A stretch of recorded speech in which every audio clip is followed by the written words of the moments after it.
إن الحمد لله نحمده ونستعينه ونستغفره ونعوذ بالله من شرور أنفسنا ومن سيئات أعمالنا من يهده الله فلا مضل له ومن يضلل فلا هادي له وأشهد أن لا إله إلا الله وحده لا شريك له وأشهد أن محمدا عبده ورسوله أما بعد فأعوذ بالله من الشيطان الرجيم بسم الله الرحمن الرحيم ألف لام را تلك آيات الكتاب وقرآن مبين سوره حجر شروع میشه. واقعه اصحاب حجر در این صورت ذکر میشه. از او خاطر صورت به نام سوره حجر یاد میکنه. 54م صورت در نزول خود که قبل سوره انعام و بعد سوره یوسف نازل شده، در دوران اخیر مکه مکرمه نازل شده.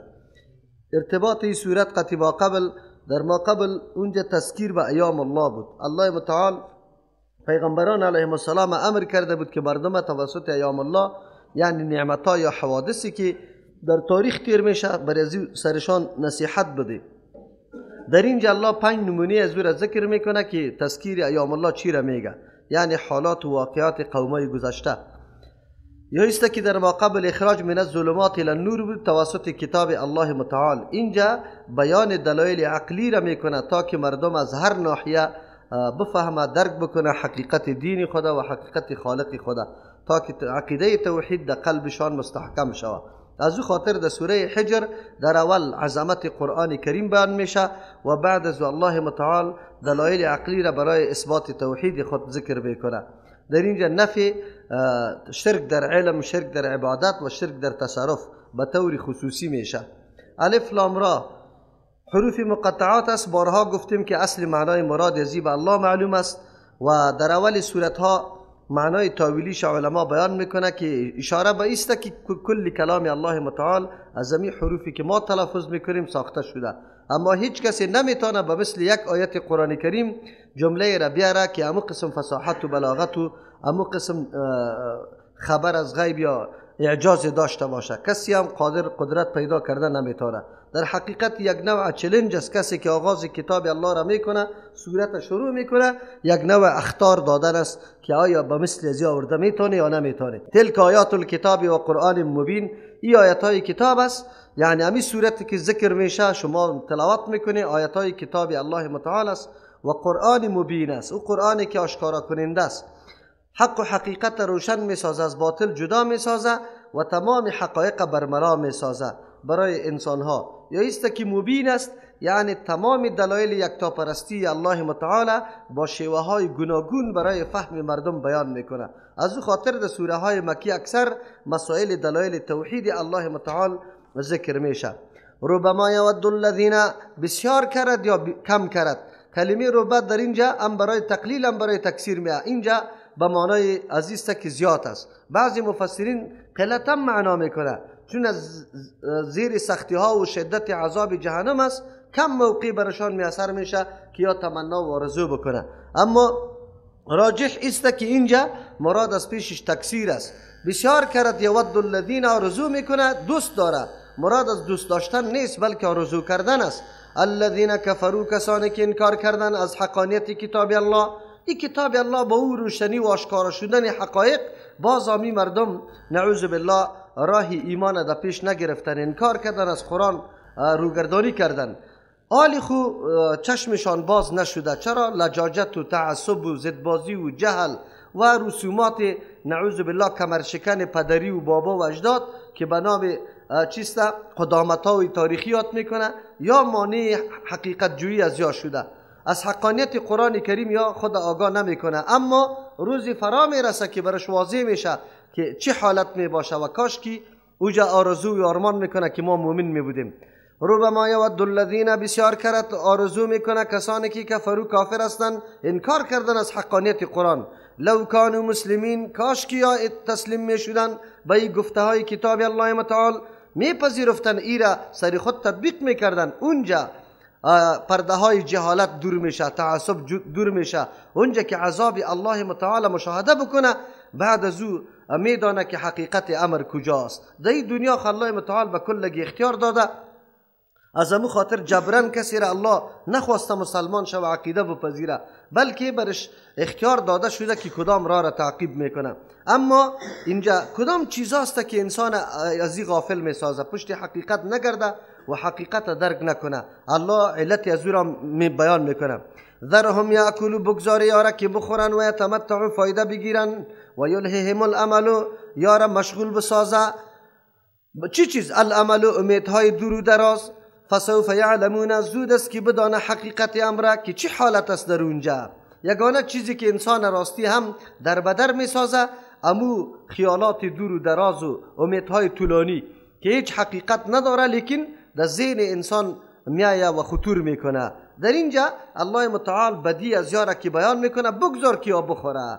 یعنی الله متعال خوردن بد میدانه، مزاحمت خوردن اینجا بیان میکنه. نه، مطلق خوردن خو امر ضروری است. اگر یک کسی همونطور بشینه نان نخوره و بگویه که نه من نان نمیخورم، اگر همینطور بمره ای آدم خود کشته، یعنی قاتل نفس خود است. الله تا روز قیامت همینطور عذاب داده برش میروه. چرا؟ به خاطری که الله ای را مباح کرده، امر کرده که شما بخورید. کلوا واشربوا ولا تسرفوا. الله متعال فرمان داده چطور خوردن بد است. نه، خوردن در او وقت بد میشه که اصلی مقصد زندگی قرار داده شوه، دیگه امر اهم در پالوی زندگی نداشته باشی. خوردن به خاطر عزیزه که ما امر اهم دیگر توسطش پیش برده بتانیم که او ادای حق عبادت الله متعال است. زندگی خود زیر قانون الله متعال گذرانیدن است. این خوردن یکی از جمله اسباب و وسایل تقویت ماست که ما برنامه های الهی را عملی کرده بتانیم در زندگی خود، نه اصلی مقصد زندگی. لیکن کسی که اصلی مقصد زندگی خود ساخته، الله متعال مذمت و بدی از واره بیان میکنه و همین کفار است. و یتمتعوا، نفع بگیرن، تمام روز در تلاش عزیزه که برای نفس خود چی راحتی های را پیدا بکنه و چی لذت های را بیابن و در او خود مصروف بسازه. یقینا امروز دنیای کفرم با جز از اینکه کدام هدف دیگری داشته باشه هیچ هدف دیگری نداره، فقط عیش و عشرت و نعوذ بالله شکم پروری و تن پروری، دیگه امری نداره. این حالت کفار بود که الله متعال از قیامت منظرشان بیان میکنه که وقتی پرده های جهالتی از بین بره، از این دنیا در او جهان بره و بازباد از او حقیقت برشان معلوم میشه که این مردم چقدر ظلم کرده سر نفس خود. چرا که حقیقتا را کتاب الله واضح کرد، اما این مردم دو تأمل نکرد، فکر نکرد، حقیقت نشناختن، فقط کل عمر خدا سرمایه خدا مصرف کردن در خوردن و نوشیدن. اما اونجا باز معلوم میشه که آیا الله متعال انسان تنها برای خوردن و نوشیدن پیدا کرده یا امر مهم زندگی دیگری داره.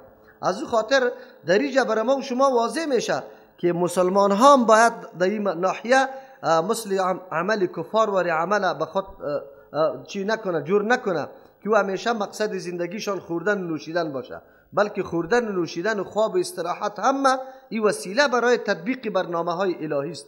انسان برنامه الهی را تطبیق میکنه، اما توان بقای حیاتش موقوف بالای خوردن و نوشیدن است. این اصل هدف نیست. و ما هلکنا من قریة الا ولها کتاب معلوم. هر انسان باید درس بگیره. اشاره به است که آیا به این مردم وسایل درک و فهم موجود بود که از او میفهمیدن و درس میگرفتن؟ بله، امتهای سابقه که الله متعال برشان مهلتهای طولانی داده بود، اما آخر الامر سرنوشتشان در کجا رسید؟ هر قوم بعدی باید از قوم قبلی درس بگیره، حالات از واره مطالعه بکنه که سبب نابودی مردم و سبب کامیابیشان کدام بود.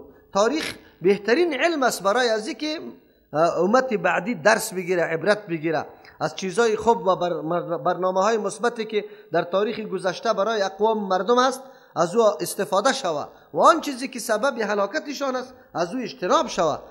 اما این مردم آنقدر در غفلت مستغرق شده بودند، فرو رفته بودند که حتی حالات قومای سابقه را هم در نظر نگرفتند.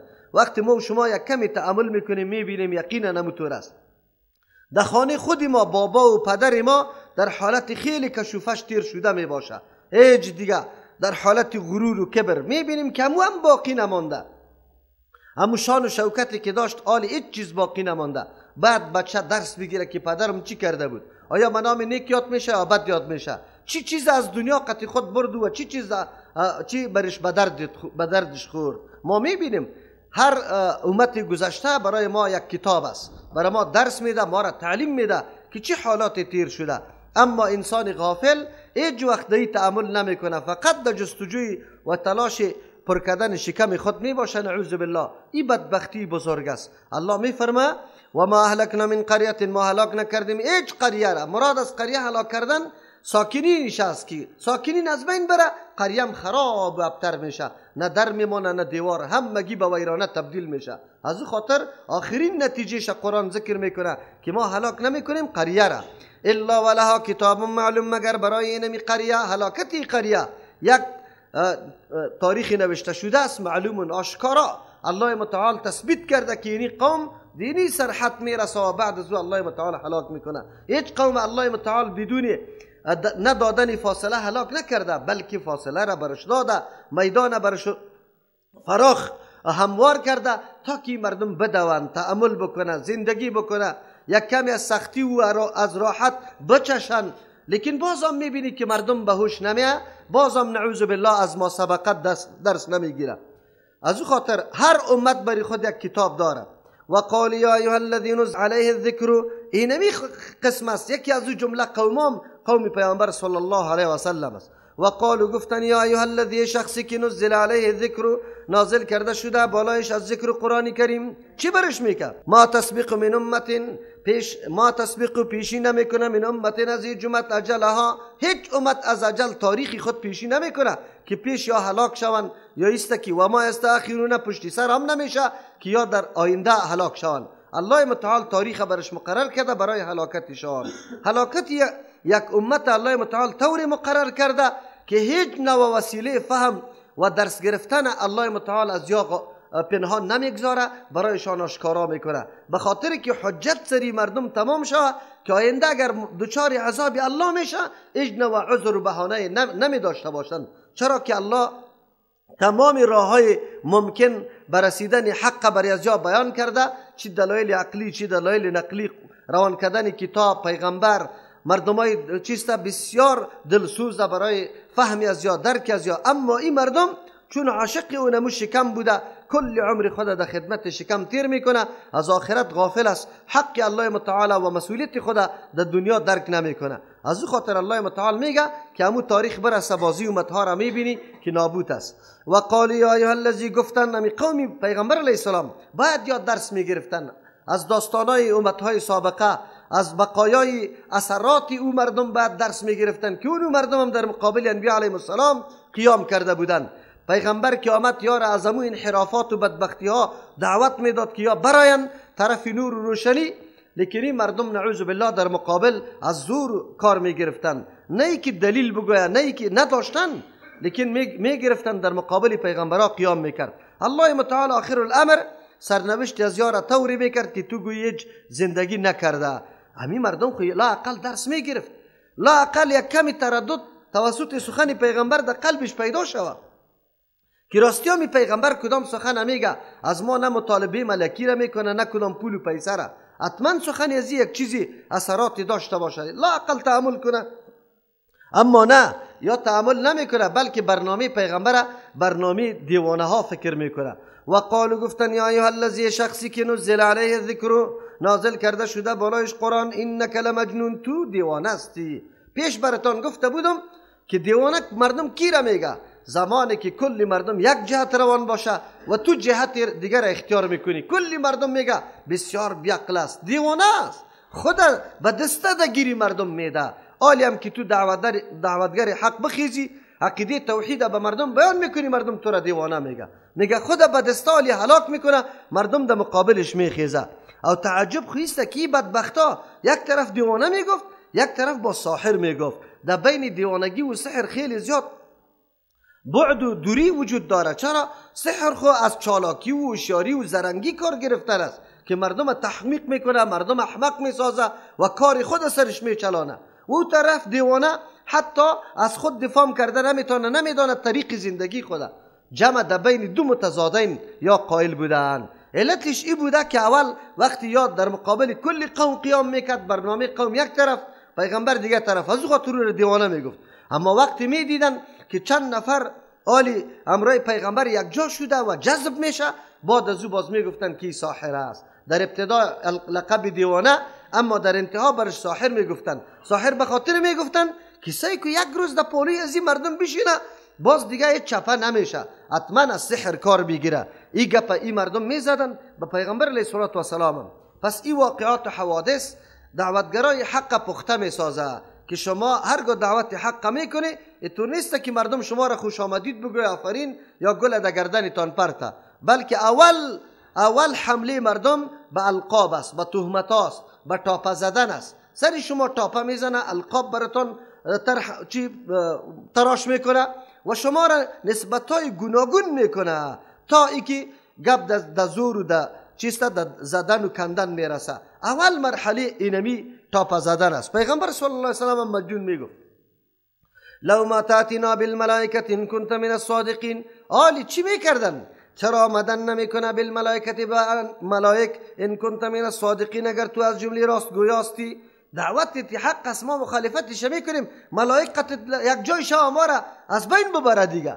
الله اکبر، عجیب است. البته میگه پیغمبر شد دیگه اختیاردار کل است، کسی را بچه بده، کسی را حاجتش پورا کنه، کسی را مشکلش و کسی را هلاک کنه و کسی را به پاچایی برسانه. این کار از الله متعال است. پیغمبر فقط وحی الله برای تبلیغ احکام برش میآید و او مردم تربیت میکنه، تزکیه میکنه، نه به این خاطر که مردم حاجات و مشکلاتش پوره بکنه یا کسی را اگر مخالفت میکنه هلاک بکنه. از او خاطر الله متعال جواب میگه ما ننزل الملائکه، ما روان نمیکنیم ملائکه را، اید اختیاری پیغمبر نیست، الا بالحق، مگر به امرای حق. مراد از حق در اینجا قرآن کریم است.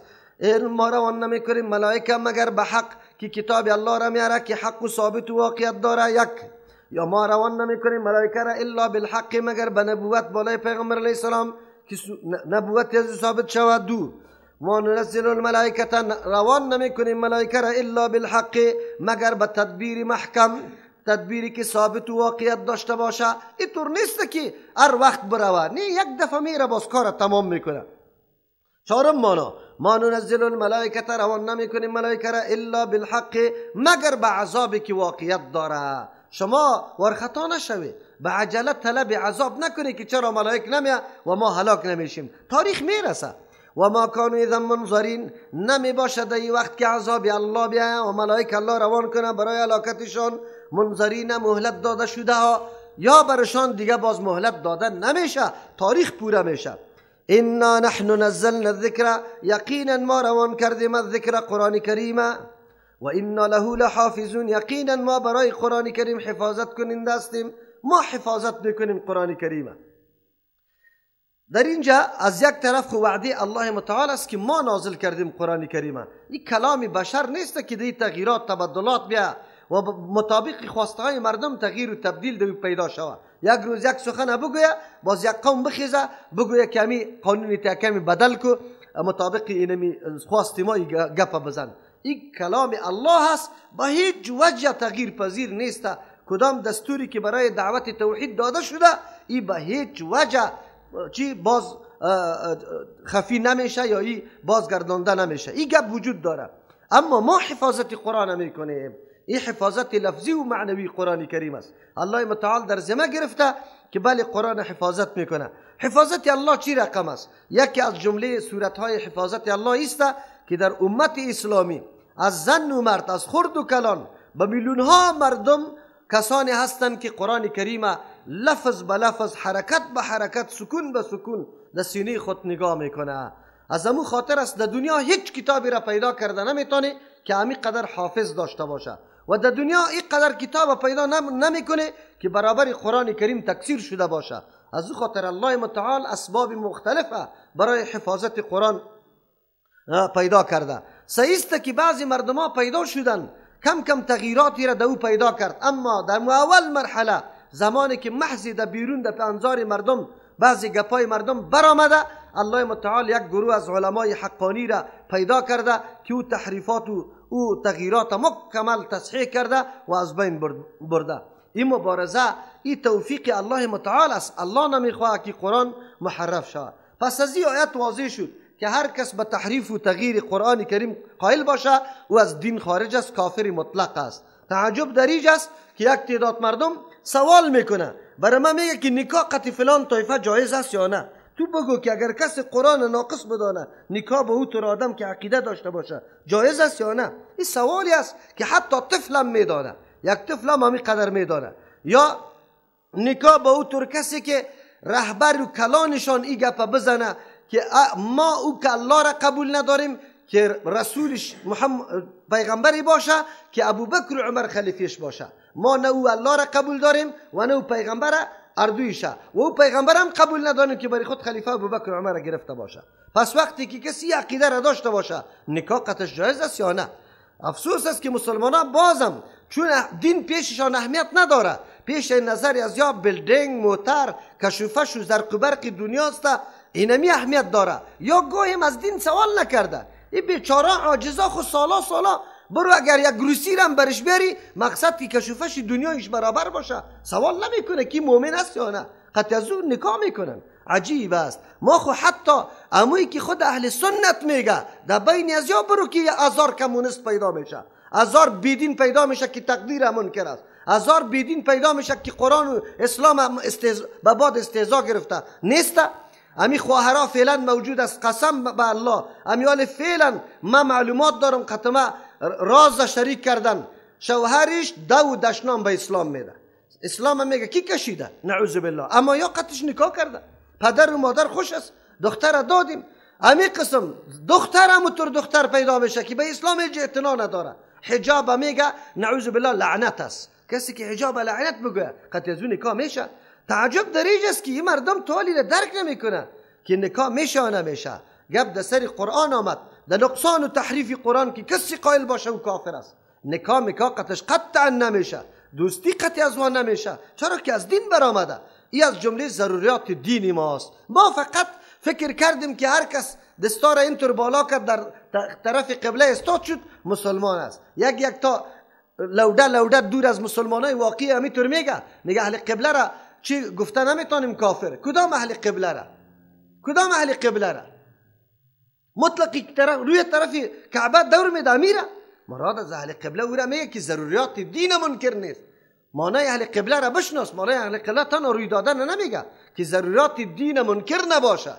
دیگهش میگه نه اگر 99 وجه در 100 وجه 99 وجه از کفر دیش باشه یک وجه اسلام باشه او را هم کافر گفته نمیتونه. و بدبخت یک وجه کفر که دیش پیدا شود 99 وجه اسلام دیش باشه او کافر است.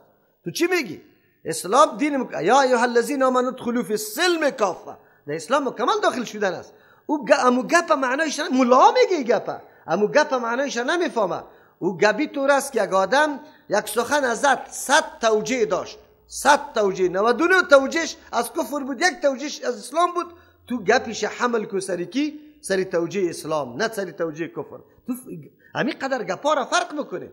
تعجب است الله رحم بکنه. حالی هم مردم خیلی زیاد در حالت غفلت است. ولقد ارسلنا من قبلك فی شیع الاولین، یقینا ما روان کردیم انبیاء علیهم السلام من قبلك پیش از تو فی شیع الاولین در فرقه های گذشته. شیع جمعش است یعنی فرقه و طایفه را میگه، هر طایفه یک طایفه را به نام شیع یاد میکنه.